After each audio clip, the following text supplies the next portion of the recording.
Pemirsa, kasus penganiayaan yang dialami oleh Koas terus bergulir dan menjadi sorotan banyak pihak. Indonesia Police Watch sebagai sebuah lembaga sosial yang selalu mengawasi kinerja kepolisian, minta Polda Sumatera Selatan khususnya penyidik Jatan Ras untuk profesional dan tidak ragu mengusut kasus ini. Belum, bentar lagi.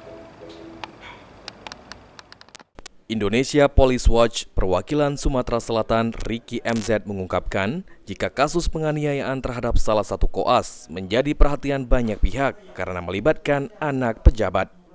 Dalam kasus ini, Ricky menyoroti belum adanya hasil pemeriksaan saksi-saksi yang telah dilakukan oleh Polda Sumsel, khususnya penyidik Jatan Ras yang menangani perkara ini. Sehingga Ricky MZ berharap agar kepolisian dalam hal ini penyidik Jatan Ras Polda Sumsel harus profesional serta tidak ragu dalam mengusut kasus penganiayaan koas ini, khususnya jika menemukan bukti keterlibatan ibu dan anaknya di kasus penganiayaan koas.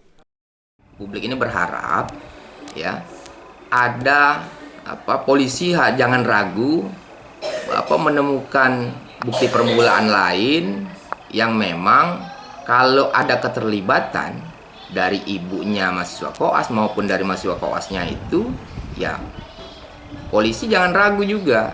Jadi bisa juga dikenakan penyertaan di pasal 55 KUHP karena memang terdapat bukti permulaan.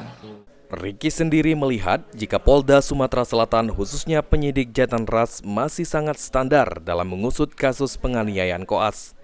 Sehingga polisi harus bisa menunjukkan kinerja terbaik agar kasus-kasus penganiayaan koas bisa jelas di mata publik. Firman Hidayat, PAL TV.